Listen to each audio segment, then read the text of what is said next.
Welcome to Lifelong Educators, a community of teachers, of parents, of anyone interested in the future of education. It's new innovations and how we can keep doing it all better and better and better. Our guest today always knew he wanted to be an educator and got the training for it, but could not find the opportunity. Some of the reasons might surprise you. Well, he created his own. Thomas Joseph, Territory Sales Hunter and EdTech Sales Aficionado, is here to inspire you. I'm Jackie Guzda, Associate Professor at WCSU, and I am joined today by my co-host, Josh Chertikoff, Senior Advisor of Click2, an online enrichment program, and of course, Thomas Joseph himself. Welcome, Thomas and Josh. Thank you. Thank you. Thank you, Jackie. And Thomas, you're coming all the way from? Yeah, I'm based in Kuwait at the moment, somewhere in the Middle East. This place I was raised and I grew up here. And yeah, at the moment I'm a regional sales consultant for a company called Scholastic, which is the world's largest publisher of children's books and resources. I love the job. I love working with children, and the idea of putting books in people's hands excites me. Yeah. Now you are going to show us how we can break down barriers, but you've had some barriers to break down yourself, haven't you? Sure. When I first started out, I think when I first became a dad, really, and then having a child, and then one of us had to stay at home, and it was me who decided to be the stay-at-home parent. And I think the first year was just a completely eye-opener, brand new experience, something I've never experienced before. And just with the child and everything, I had to YouTube basically everything from A to Z, right? So I kind of had to do all of it, and I picked up on that. And then after a while, I think a few months into it, I was like, what can I do to kind of still continue being with my child and still be able to contribute in certain ways? And that's when I kind of decided I wanted to go become a teacher. Wanted to get into early childhood. And again, we were in the Middle East in Kuwait. My wife's, she was working here at the time, and I just told her this is what I wanted to do. So we kind of packed our bags and moved to New Zealand for a couple of years, where I could study to become an early childhood educator. I was there for about 2.5 years, then came back to Kuwait, and then continued with the degree. And then was able to work in a school at the moment. It was difficult to work as an early childhood educator in Kuwait, because just being a male in a Middle Eastern country, it was difficult to get in. But then I just found my way into a school. Was started right from the very bottom as an assistant, if you could say, and worked my way up to being a grade 1 teacher kind of thing. It took me about 4 years to do. But in the meantime, just had the lovely opportunity of taking my kids to school. I could take my kids with me to work the whole time. So that was a really exciting part of that. And while I was there, an opportunity came up with this company called Scholastic, right? And we're here in the Middle East, didn't really know much about Scholastic. And when the opportunity came up, it was a perfect amalgamation of me being in sales prior and as an educator to work into it. And I loved it. I just loved for the opportunity of working with Scholastic. Just gave me the whole kind of structure and process to my life to make this thing move forward and pass the word around. So that's kind of where I kind of overcame all my barriers. But I'd say the biggest thing the biggest obstacle that was in my path was just being a male teacher in Kuwait and getting past that and convincing parents and other teachers that I was somebody who had a place within the school system. So I think that was where I overcame all of that. Yeah. So that's his background, and I want to welcome everybody in our audience today. If you've got any questions for Thomas, you have any comments, please put them in the chat. Here's your chance to talk to somebody who can really help guide you and inspire you through your own journey. And I also want to bring in Josh. Josh, you are down in the middle of Mexico. That's right. Yeah, we got you covered. Yeah. We got you covered. We got Mexico, we got Kuwait. And, I'm sitting here reflecting on my own past silently a little bit, and can relate a little bit to what Thomas is saying, because I was, didn't have a child, and obviously, trying to set up an education company, which we've talked about in the past on other shows, was really focused on PTAs, and PTAs are really led in an unbelievable way by a lot of moms. And it's a volunteer effort that they do. And I would sit down at the table, and that was face to face with them. And I didn't have a kid, and I was a guy, and they're like, "What are you doing here?" And so it took time to learn how to relate to them, and to earn their trust. And it was on me to earn their trust because I wanted to be a part of their community. And similar to what I think, our friend here had to go through as well, which is we knew that we were kind of outsiders, and I accepted that and he accepted that. But you earn that trust, and look where it takes you. So you got to break down the barrier. But after you do that, you feel good about yourself and you feel good about the place that you're in. Mm. So Thomas, Josh just mentioned something really important. He talked about breaking down those barriers. So you told us a story at one time how you even resorted to sweeping floors to get through. Right. Yeah. Yeah. So that was just trying to get some work, right? So part of when I went to the school in New Zealand, part of the deal was that I had to be a full-time employee with the daycare center in New Zealand. I just got in there maybe 4 days prior, didn't know anybody. And I asked the school, I was like, who can I call? And they took out this big folder of books, of contacts, and just gave it to me. And I remember it was a 60-second one. So I made 62 calls. And on the 60-second call, this lady was like, "All right, just turn up and we'll see what we can do." And I was like, okay. And I remember going in there, meeting this lady. She was the person who was running the place, the manager. She had this jeans pants on with this thigh-high boots. Her grandfather was a motorbike guy. And so she was one of those ladies. And she looked me up and down and she was like, "Do you have any experience with this, with working with children?" And I was like, "I'm a dad, but I really don't know much." And the first thing she did was just gave me a mop, told me to go stand by the corner. And she said, "I want you to observe and I'll see you in 2 weeks." She didn't actually even say 2 weeks. She said, "I'll see you in a few days. But all I want you to do is keep your mouth closed, just keep observing, and then we'll talk about it." I would say in those 2 weeks, I kind of, I did my best to keep those flows as clean as possible. I was all over it all the time. So I was on it, but I was also observing and learning and things like that. And I think I worked my way up from there to a position that I was happy with, which was in terms of my focus within the school was within early childhood was social emotional development. And I think that's where I kind of was focused on and making sure these children were social emotionally healthy. And I think what my area of expertise was, when new kids were brought into the center, was getting them acclimated to the center. So, that was not an easy process. Lots of teachers struggled with that, but it was all about making the child welcome, staying with the child, not barging in, not pulling the child towards you, but letting the child actually settle down and be calm and, taking care of the child, bringing them water, bringing them food slowly kind of thing, and get them, ease them into the center kind of thing. So that was my expertise. And I worked my way up from there. And over time, that's kind of how I actually did it. I think the main focus to overcoming any obstacles is to, number one, just keep doing the work, right? If you believe in the work, keep doing it no matter what. Opportunities will come, barriers will fall, as long as your mind is just focused on the work. So I think that would be my biggest takeaway. It's just, you might see a barrier, you might see an obstacle, and things may not look really open for you, but then just focus on what you're good at, put down the work and keep at it, and then things will happen. So that's what I believe. You're talking about perseverance. Yeah. And Josh knows a little bit about that too.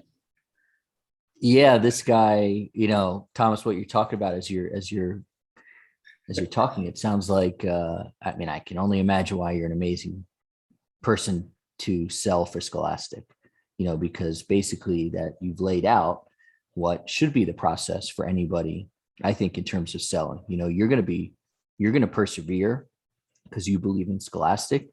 But I was imagining kind of how you potentially do Scholastic sales with people, which is walk them into the product, let them get used to it, talk to them about it, find out where they're coming from, and how you can help them, which is the way to do it. And then talk about how this can be a really good thing for them. So, I can imagine you're very successful. I've tried to work with you more and more. But I think that that's a really good approach when it comes to sales is you're going to persevere for sure. You're going to break down the barrier. You're going to get there. You're going to figure it out. But in the meantime, you got to let the client or the child in that case get more comfortable with the situation that they're in so that it's a good experience for both sides.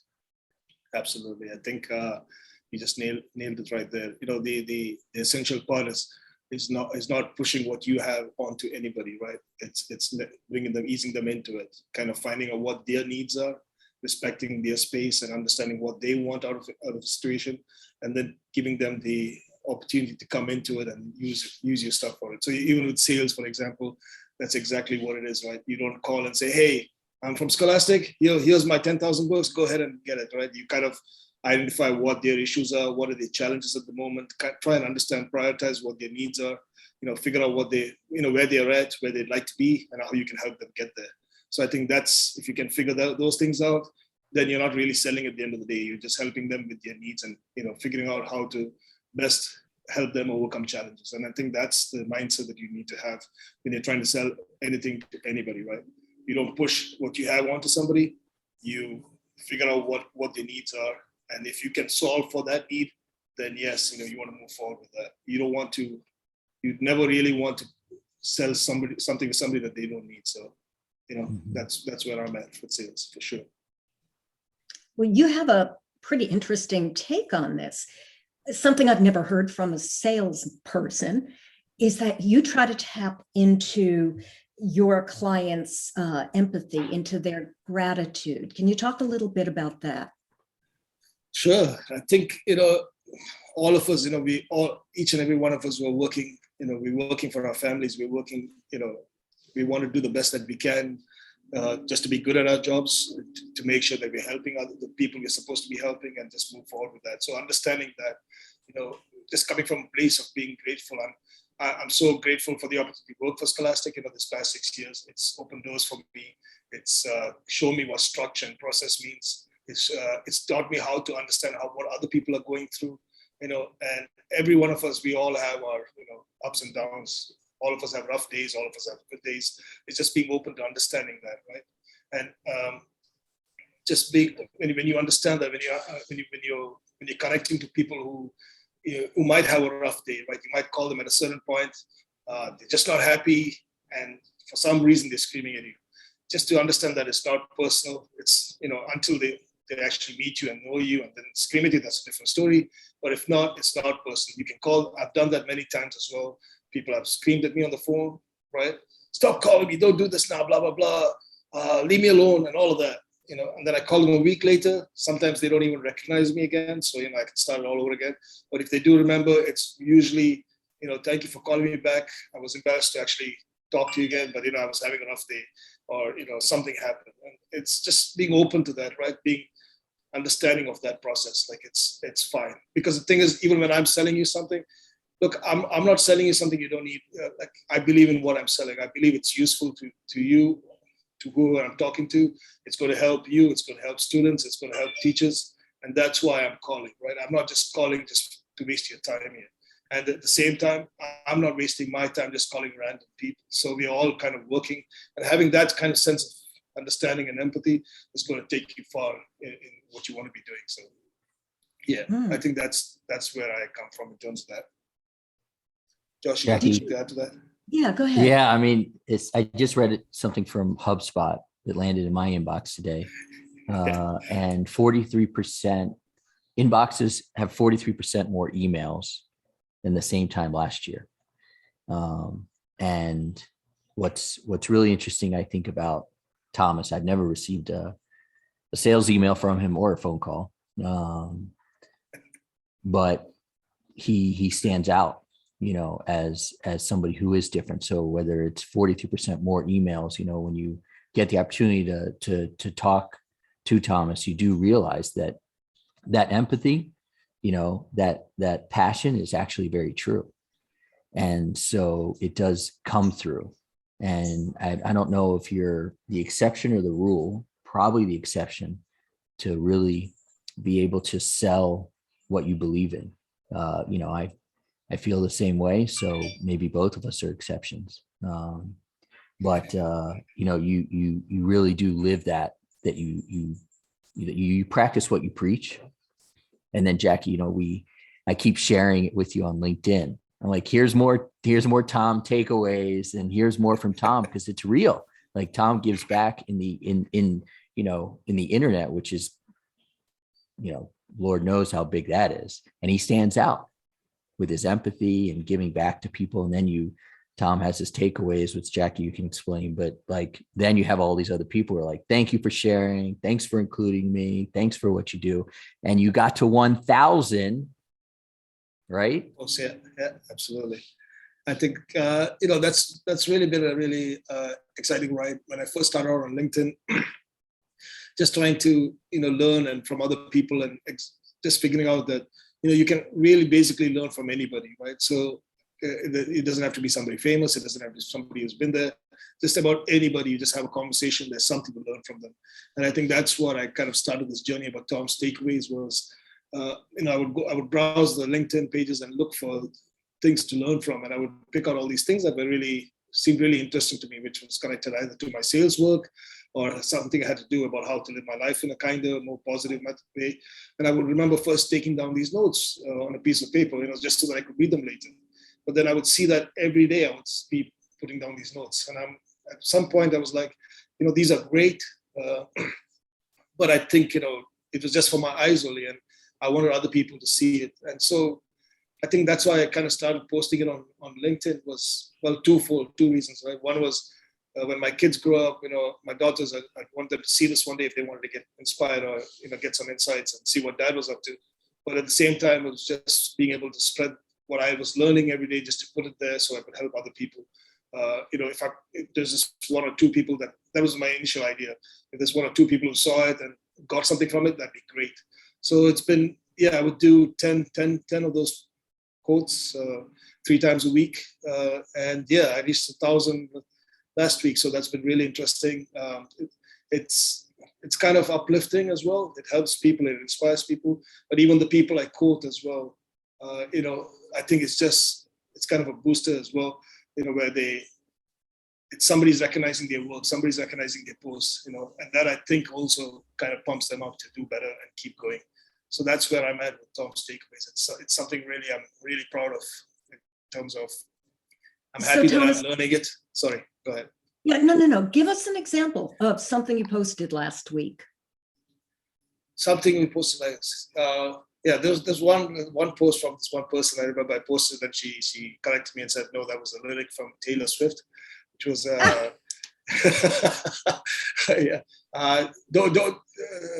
don't be too kind that you stop being clever, and don't be too clever that you stop being kind. So I think that was quite inspiring. That's so Taylor Swift. I can't believe you didn't pick that out, Taylor Swift. Come on. I did. Take it off. But but it's just those kind of things, right? Even with sales and even with lots of things, you can't be a great leader until you figure out how to be a great teammate. Just those kind of things. Lift people up, pass along gigs. Identify your own board of directors. If that makes sense, right? So I think that's really, really changed my life in terms of identifying mentors and people who can help me out and learning from them. Before I got on LinkedIn, really, I remember complaining to my wife, we're living in Kuwait, and just telling her, there's not a lot of kind people out there, and one day when I do my own thing, I'm going to make sure I'm going to be kind to everybody and things like that. And she was like, what are you talking about? There's good people everywhere. And I'm like, I don't see them, and then I got on LinkedIn, and just all these people, these random strangers from all across the world, just willing to help, right? Just taking time out of their day and their time to give me 20 minutes, give me 30 minutes, tell me what I'm doing right, tell me what I'm doing wrong. Was so inspiring, and it kind of changed my whole outlook in life. I'm such a more positive person now. I've got that thing back where I believe in people. I try to help as many people as I can. And so, it's really, really, I think it's helped me more than anybody else, Tom's takeaways, for sure. Wow. Yeah. That's great. Thomas, we have a question from Miriam in our audience. And Right. she wants to know from you, what type of innovation would you like to see in early childhood education? Oh, that's an interesting question. Type of information. Yeah, we could I, talk about that forever. yeah, I know there's lots of things, right? I think the main thing, like anything that has to do with keeping these kids happy, there's a lot of focus on them learning, and they need to do certain things, and need to reach certain milestones, and they need to do all these things while they grow up. But I think just things that keep them happy, that makes them social, that helps them with the social aspect of it. I'm very intrigued by anything that has to do with any program that has to do with keeping children like socially positive and maintaining their social health at that age, especially 2.5 to 4.5. I think finding out things to do that kind of promotes that idea of being kind to one another. I know we talk about this all the time, but in terms of innovation, just something like that, something that's more focused on that than anything else. I think I would love to see something like that. Thomas, what about what we're passionate about here at Click2, which is online learning? Where do you fall in online learning in early childhood education? Look, I think we it's different from the adults and older kids and things like that. But online learning for sure can help children as well, but it has to be more tailored to them, right? More gamified, very shorter versions of not half an hour, not even 20 minutes, but maybe 10-minute clips and things like that. I think those what would hold the attention, right? So there's something like that. So in terms of online learning, using a gamified approach naturally, that's going to help them, but something that's also focused in a very short bursts, so that they don't spend a lot of time like online, like on the computer, but short bursts and different clips, so they can actually keep coming in and out of the program as so to speak. Let's take it one step further. Online learning, we're passionate about it for adults as well. And one of the other things that you do, which I wait for it, like my Sunday, post that they used to throw on the, your steps back in the day, right? Is Tom posts all of the things, the webinars he's going to attend each week, webinars or, groups on Thursday night. And so, Tom, you got to talk big time here about the pandemic, please, learning online, and then the positive aspect of being in a different time zone from the East and being able to take advantage of what goes on in the US. So I'm leading you in to talk a lot here about a few different things, please. Absolutely. So I think just during the pandemic, we were all in that phase, right? Like, at first it was this is not going to last too long, don't worry about it. And then it morphed into, this is going to take forever, and we just got to sit in our homes and do nothing, and we'll wait it out. And at the end of it, we'll probably wait out a year or two, but we'll see what happens after. But I just started getting more involved with getting on LinkedIn and trying to figure out how to kind of level up and get better at my job. So just to give you an example, last March 2020, when it broke out, the pandemic broke out, everything shut down. My year was ending in May, and I was not going to get my bonus. I was really unhappy. I was like, what am I going to do? How am I going to move this forward? And then I remember June 1st was the first day of the year, and I was like, I got to do something different. I got to figure out how to level up. I need help. I'm not going to be able to do it by myself, and I need to figure out how to get better. And that's when I started getting online, so to speak, getting on LinkedIn and figuring out how to level up. And the one thing I connected with, especially with the US, was you guys have specialists in every single part of the sales process. I'm talking like an email subject heading, there's somebody out there, right? The cold calling, the first 10 seconds, you got somebody here. So this is different people that I was like, what is going on here? Hold on a minute. Wait a minute, and I was like, all right. And so I started that. I started looking for people. Okay, email subject line, not more than 3 words. Got it. Got next line. All right, the email body, it shouldn't be more than 120 words. All right, let's do this. Just those kind of things. And then the structure of the email, right? First figure out the challenge, then do etc. And the same thing with the cold calls. Same thing with all of that. I started learning, and I started meeting these people. I started connecting to sales leaders were on, and seeing what they were up to. And so I just completely leveraged everything online, sitting in my room in Kuwait, right? And figure out, hey, how do I make this work for me? And then connecting to all these people who were talking about everything related to what I wanted to get good at. And so that's what I started doing. And the thing was, yeah, it's infinite in terms of the webinars, in terms of podcasts. There's so much to listen to and so much to learn. But I think the one critical difference is also, you got to apply what you're listening to your actual work. It goes back to always doing your work. And so everything I would learn, I would start applying. I would start putting into work. And I think in my team here in Kuwait and in the Middle East team, I think I was one of 8 people who actually hit my targets for this year.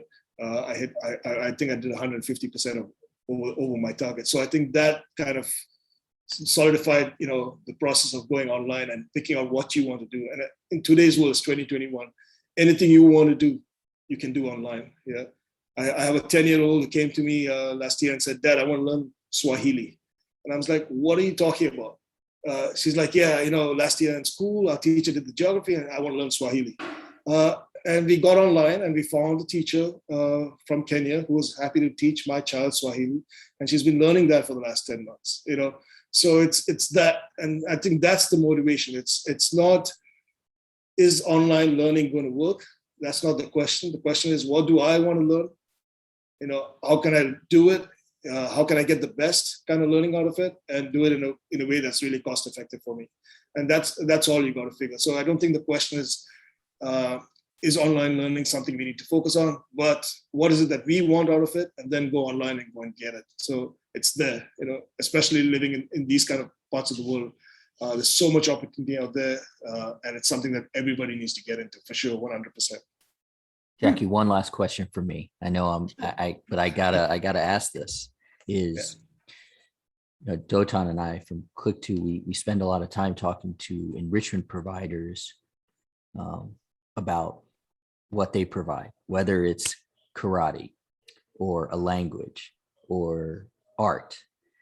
And a lot of them are really excited, and I'm happy for them because I've been in that space for a long time. They're going back to in person, which is fantastic. But we also talk to them about indirectly your family in Kuwait who would love to take an art class from an art provider in Frederick, Maryland. I know Marcia Young Rembrandts, or a chess program that originates out of Chicago. So can you talk about that? How there is this desire, to take these classes from outside of the U.S.? Thomas, can you talk about it as a parent? Yeah. Look, as a parent, we do not have these kind of opportunities that we would have if we didn't have the online access to it. And our art class here is, sure we have it, but it's not something that we're really, we would know Rembrandt's coming out of it. And the price wise, in terms of cost, for example, just to give you an idea, like maybe a 45-minute class could be about $50.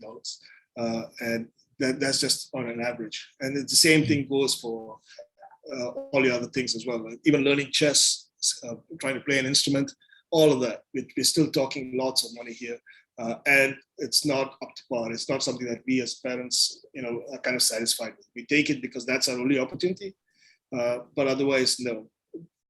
Having said that, all of us, like everybody we know, has moved online. Everything we want for our kids now, we get it online. And not only is it cost effective, we get to choose what we want. We can get to pick the best of everything that we see, and then provide that for our children. And I think that's what we want more than anything else. So, having access to that, having access to Click2 and all that you guys provided, all of that, I think that makes a difference, especially for people in these parts of the world who don't have that, at their fingertips, who can't go out and get it. I think that's where you guys play a super role. So, yeah, absolutely. Thomas, do you find that there's a lot of collaborative online learning for the kids or not? Is it more one-on-one? No, 100%. I think the collaborative aspect of it is something that encourages children. The one-on-one is great, or attending classes are great, but having this collaborative sessions where they can actually talk to their peers and talk to other students, it gives them a sense of belonging. It kind of motivates them to get back to the class. So all those things really play an important role. My daughters, I've noticed that when they first started the schooling, we have actually moved them onto online schooling. By the way, we don't send them to school quite anymore. So just doing that with the schools and watching those schools then create these sessions for other students to participate. Only the students can participate with each other has been really, really helpful for our children, especially being locked in. And I think there's also an online school, well, not a school, but an online peer-to-peer kind of center in Dubai that was kind of offering free, where older students like in grade 9 and grade 10 could then tutor our kids like younger grades, no cost at all. It was completely free. It was just for the social interaction of it. But the older students could put that down in their college applications and things like that. It was meant for that. So just having those kind of collaborative efforts, I think, really plays an important role for children. It kind of motivates them to kind of want to participate. And you.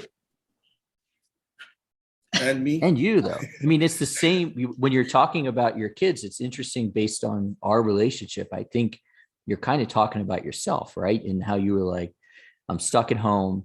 I'm just going to use the World Wide Web here. And I know where I want to get to in learning. And I'm looking forward to learning with these folks. I have yet to make it to that Thursday night sales meeting, because Thursday night is date night with my wife, and I'm not changing that, right? We'll be in a lot of trouble, and I enjoy it. But you have that Thursday night thing, right? You wake up at what, 3 o'clock for that East Coast? Yeah. So Thursday night sales, because it's got two of my favorite people on there. One is Scott Leese, and the other one's Amy Wallace, and both of them are like sales. They're great leaders, fantastic. They achieve great things in terms of sales. They're there where I want to be at some point. But I think what stands out for me is just how so empathetic and so kind these people are, right? They're doing. Scott Leese is running a consulting business. He's got 6 or 7 projects. But I can guarantee you this: you send him a text, he'll respond. You send him an email, he'll respond to you. Like, it's guaranteed. Good, because we're going to ask him to be on the show, by the way. 100%. I mean, it's guaranteed. This man will go out of his way to help you, no matter how busy he is. And I think that's why I chose to follow him. It was Thursday night, every Thursday evening, I think around 7 or 8 p.m. Eastern Standard Time, which was sometimes 3 o'clock, 3 a.m., sometimes 4 a.m., depending on daylight savings. But I haven't missed one since last October, for at least till last month. So I haven't missed a single session. But it was just going to these meetings and seeing. For me, it was a learning experience as well. There were other people there talking about actual live issues that they had at work and what they were doing to solve it in a very positive, like confidence building way kind of thing. So that's what. But I think that the whole idea is that if you are interested in something and you want to learn, you got to go ahead and do it. And it's not like it's 3 a.m. I mean, it sounds like 3 a.m. is a big deal, but it's not a big deal if you sleep at 9 p.m., right? The day before. So it's just kind of figuring out how you want and what you want to do and adjust your life accordingly. And so that's the idea. You can do anything in this world that you really want to do, especially today, especially with the World Wide Web. You can do it.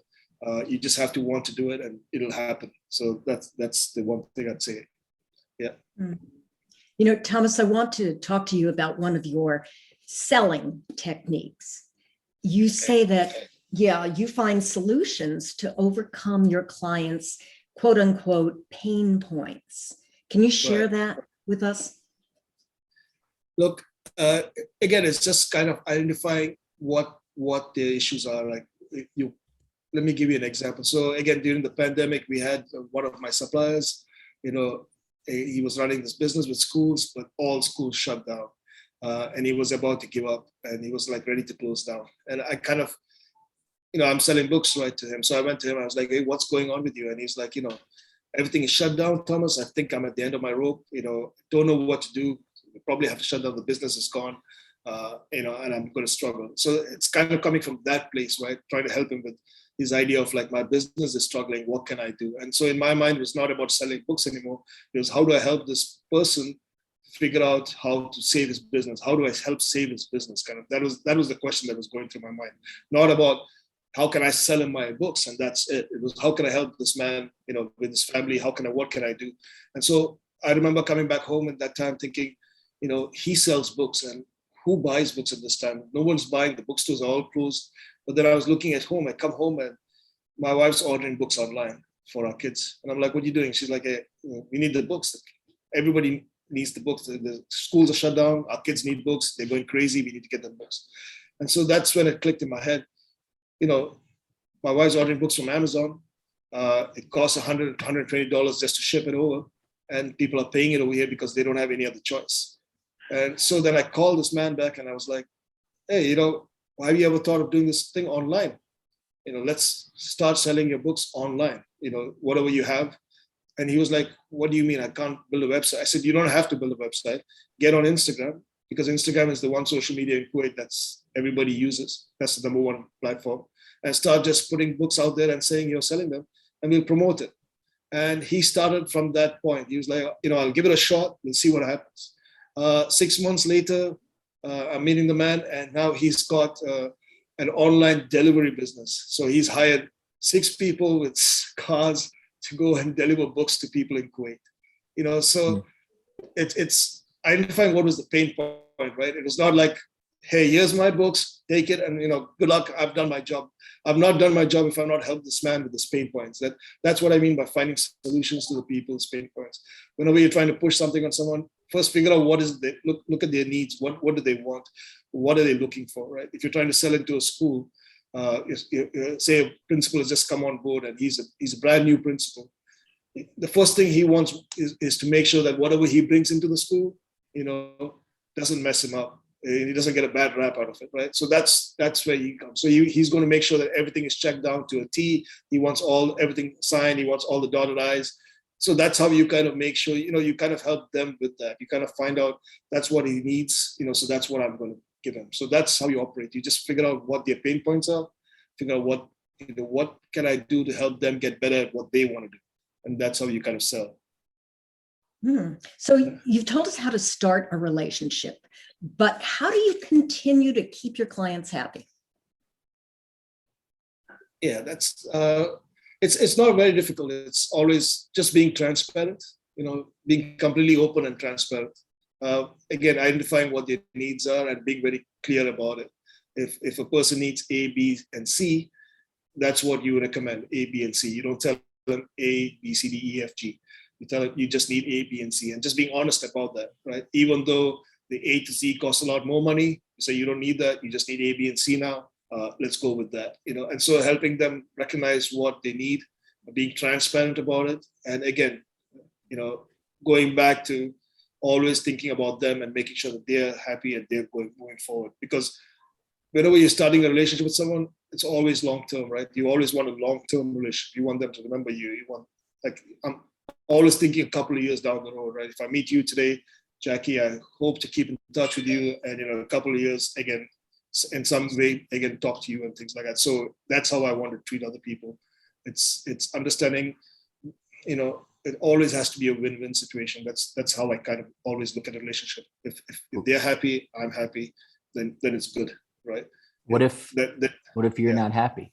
What if you're not happy? I mean, I've had some relationship with some schools where I'm like, this is just not working for me. I love the business and we need the money, but this isn't working for me. So what if you're not happy?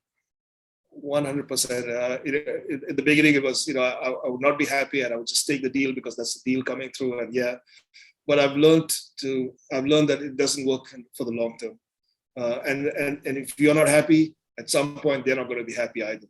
Right. So, that's where it's headed. So it's always better to nip it in the bud, be firm in what you want to offer. Don't let them take advantage, and don't take advantage of anybody, basically. So that's the idea. It's win-win, and if you happy. If you're not happy, if I'm not happy, at some point you're not going to be happy either, right? So that's the idea. It's just, let's both try and be happy here, because the thing is, again, we're happy if it takes care of issues, if it takes care of our challenges, if it takes care of our solutions, if it provides a solution, great. That's what we want to do. So yeah, happy. Hmm. That does sound like a relationship, right? Yeah, exactly. Date night will fix all of that. So I'm sure a number of people listening to you now might have some hesitation about jumping to the online platform. I know that working in a university, it's not welcome. Online is not welcome, and it is shunned, actually, as though it is a lesser way to learn than in-person learning. So if some of the people out there who are listening to you now have encountered that barrier, and you are an expert in overcoming barriers, how could you help them in that case? So I think it's a mindset, right? And maybe 15, 20 years ago, that might have been the case where people felt that. But again, it's a mindset, it's a feeling. When we go online to learn something, two things. One is the knowledge, right, that we get from it. Is it the same as we would get as we go in person or not? That's the one thing that we got to see. And the other one is possibly certification, right? Having an online certification, is that of lesser value than the one you get online? So I mean, before there was a debate. Now I don't think that is. At least in the last 10 years, I think I've seen it doesn't matter whether you go online or you go in person. The certification is the same. Knowledge-wise, again, it's the same, right? And it's your mindset and how you apply it, the knowledge that you get. That's what matters more than anything else. So I've done kind of both parts of it. I've gone online, I'm in person and online.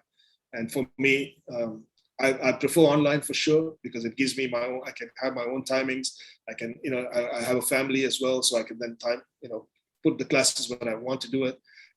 And I also like the idea that I have complete control of what I'm learning, and I'm able to get, if I have a question, if I have some issue, there's always a class, there's a forum, there's some teachers that I can get out to, there's somebody I can reach out to. So it all boils down to a mindset and the idea of your perspective. It's only a barrier in your kind of head. If that's what I want to do, then I'm going to do it. And if that's your attitude, the barrier kind of just melts away, because you'll figure out how to do it. Going in person, sure, it's great, but I think just that's mostly also just the social aspect of it. But I personally prefer the online. And for those of you out there who's having doubts about it, look, you have to figure out in your head, like I said, it goes back to what knowledge am I chasing? What is it that I'm going to get out of it? Do they provide it for me? And then the second part, obviously, again, is the certification. Is that of value for me? And then figure out what you want to do, and then move forward from there. But don't let the idea of like, oh, it's online, so I don't want to do it. That's you're cutting yourself off from opportunities that are out there. But I guess, I work with a lot of what I would call dinosaurs who don't want any online education coming into our institution. What would you say to them?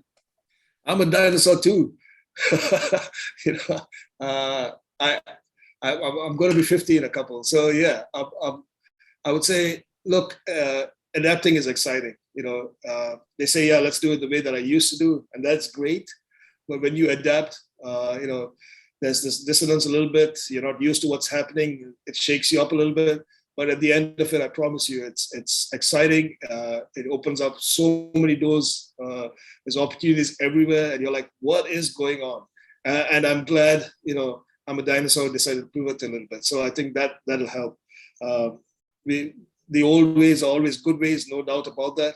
But sometimes the new path, there's opportunities that you never thought were there before. So I think I'd recommend trailing down that new path for anybody out there, dinosaurs or not. So okay. So Miriam has given us another question for you, and she wants to know, which I think is a very interesting question, how do you learn the communication style of your clients? How do you learn communication? Look, usually you pay attention basically to their body language, to their tone, to their voice, to all of those things. Again, there's you can get on LinkedIn. There's lots of people who can help you with each one or every aspect of it. There's like looking at disc profiles, there's look at Myers-Briggs just to find out what kind of people they are. But usually it's just understanding, right? That if you come from a place where you are empathetic and you understand other people and you respect yourself as well, where, you're there doing a job that's out there to help other people, people will connect with you. And it's just matching that kind of thing, understanding where they're coming from. You see somebody who's stressed, you don't want to be bubbly and giggly, right? If you see somebody who's like really stressed, because you're not sure what happened. I've spoken to people who have, they're at school and they're like, yeah, my dad passed away 4 days ago. And I'm glad that I didn't come in there all bubbly and happy and things like that. So because when I entered the door, I could see he was stressed. So I matched that kind of thing. So that's kind of just understanding other people, paying attention to body language, paying attention to facial, how they move, what they do. Just pay attention to all of that when you talk to people. I think that shows empathy, that shows, understanding, and people then connect with you. So. Good. So Miriam's going to press you a little more. Absolutely, Miriam. Go for it. She says school leadership teams and administrators are beyond busy. What would be your first 3 key pointers to make the first introduction and get their attention? Yeah, I wish I knew the answer to that. I've been trying.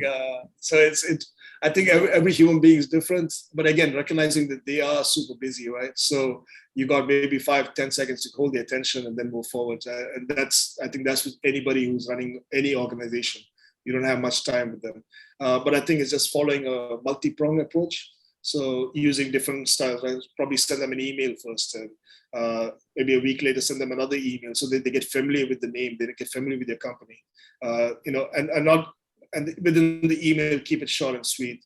The third time, try calling them. You may or may not leave them a voicemail, but if you call them and you get a voicemail, name of your company and your name. Usually when I leave a voicemail, my call goes something like this: "Hey, sorry I missed you. I'm sending an email. Look out for Thomas from so-and-so company." So I do that. The whole idea of the voicemail is, they recognize the name of the organization, they recognize your name. Calling somebody and not leaving a voicemail for me is like a tree falling out in the forest, right? You're not sure if they heard you or not. But the whole idea is to create familiarity with the customer. So you keep doing that. And then after you call, you didn't get through, you send them another email. But in that other email, you send maybe a link to something that might help them, something that's of interest to them, right? Some article, say, maybe here's how you take 12 minutes out of your day, out of your busy day to, do some meditation or do some mindfulness, or things like that. So it's not completely always about your stuff. It's again, trying to give back and trying to help them with something that they might be busy with. Right? So, also, like, again, the admin assistants and the secretaries, make friends with them, be nice to them, and try to get to know them, and, that they can be your ticket in as well. So I hope that helps, Maria. Let's take it one step further. After watching our friend now, probably Pablo, because Pablo's friends with everybody, Pablo Gonzalez, he's got a great show. One of the shows was about leveraging video. And I've started doing this as well. I'm not sure truly how people feel about it, but I do send a lot of like Loom videos that are 30 seconds or a minute long. My training is in broadcast journalism, so I can, chunk those 10-minute emails down to 30 seconds pretty easily and feel very comfortable. So what about you've talked about email, short emails. You talked about a phone call, to direct them back to the email. What about using video? Have you started using video? I actually have.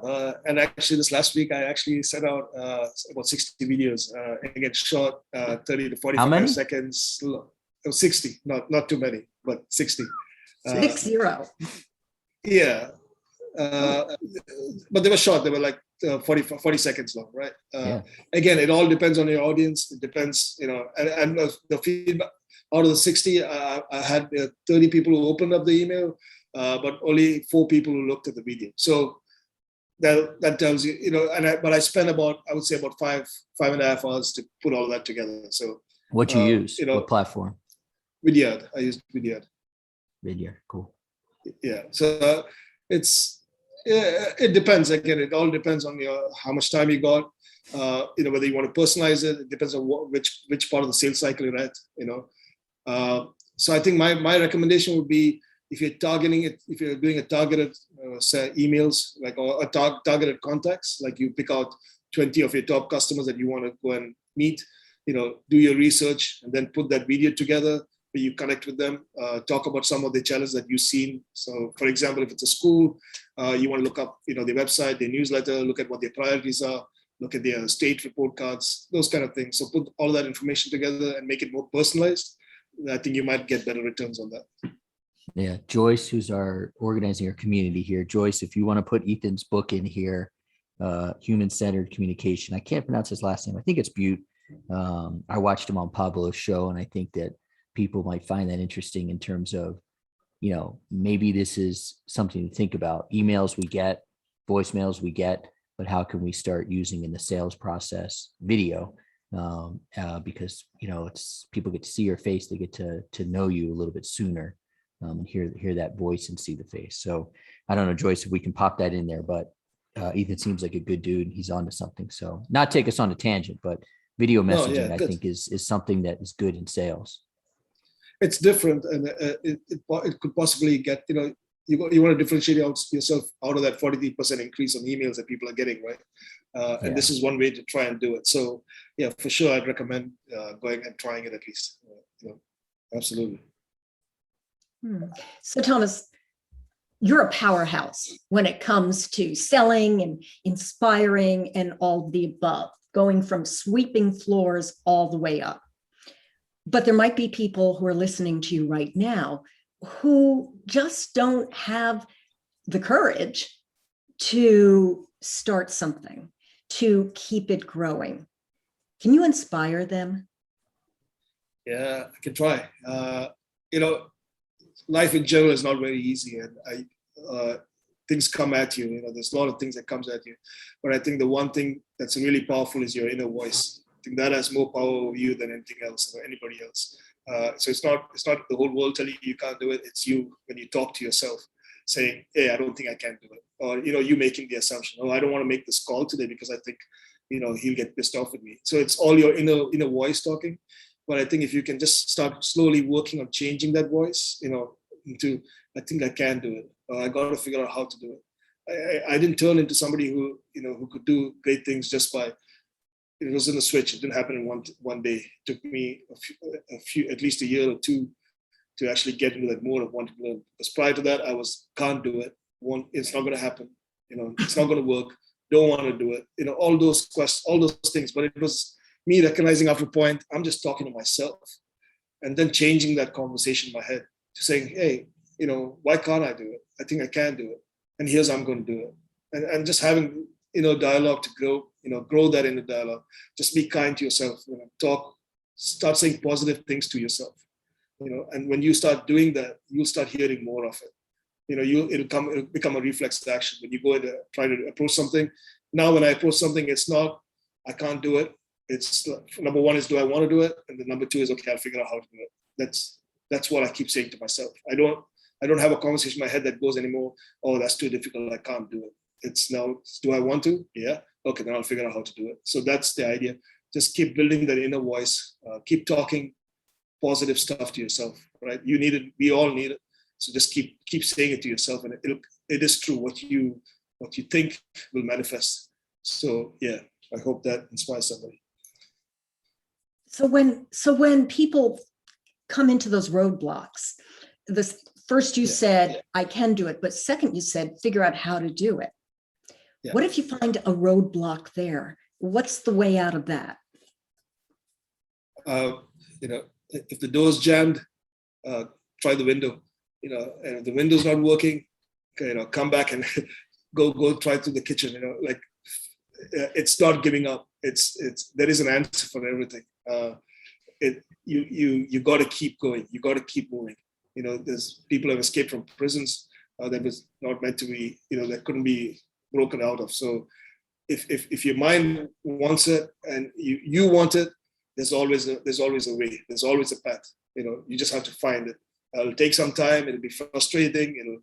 do all kinds of things to you, but just the idea of like, I'm just going to keep at it. I'm going to figure out how to do it. They said I can't do that. Great, thanks. Then that's not the person I need to be talking to. Let me talk to this person. Hey, do you think I can? And that's kind of how I've kind of. I initially started with people telling me, absolutely not. There's no way. And I'm like, okay. Hey, what do you think?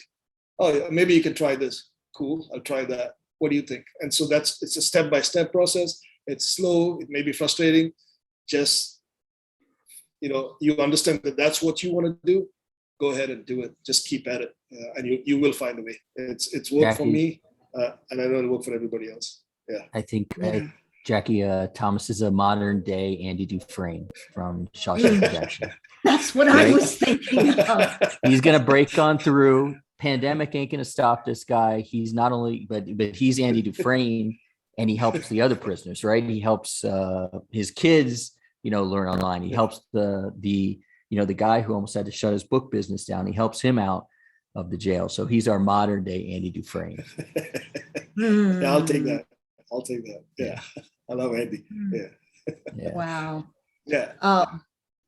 So I would like you to give us, please, some takeaways that you can inspire us with right now.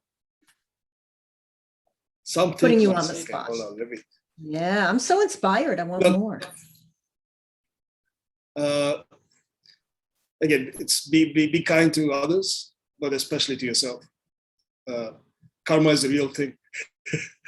Absolutely. What you put out in the world, it'll come back to you. I've seen it happen to me. It's blown my brains out in terms of the way it's happened.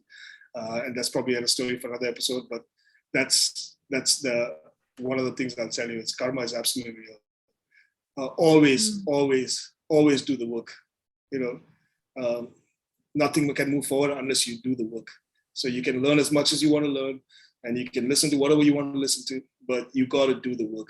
So just develop the discipline to do that work and be consistent with it. Fall off the wagon as many times as you like, and that's completely okay. Get back up. My wagon's broken a few times.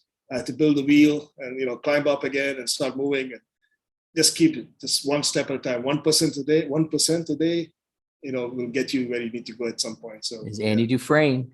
Yeah. Andy Dufresne. There you go. Yeah, exactly. Pecking away at that wall. Yeah, 100%. Yeah. So Joyce put your LinkedIn link in the chat, and she also says that Tom's takeaways are up to 1,001 takeaways at this point. Yeah.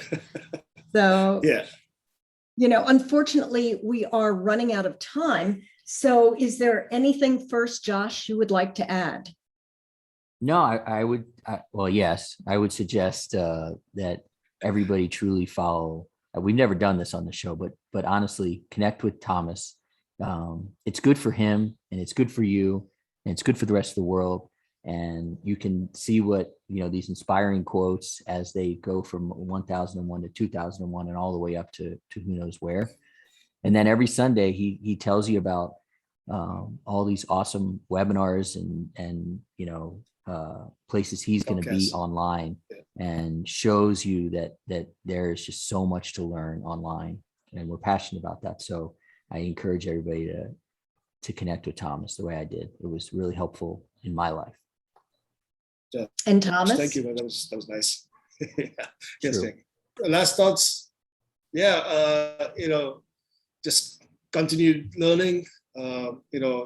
Always try to help people around you. There's always a way.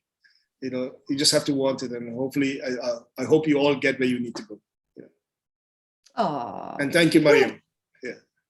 Yeah, and we have a nice comment from the audience who says, thank you so much. They're looking forward to looking at your takeaways every Sunday. So I want to thank you both, Josh from Click2 and Thomas Joseph. Thank you for your inspiration today. Excellent. Thank you, guys. Thank you so much.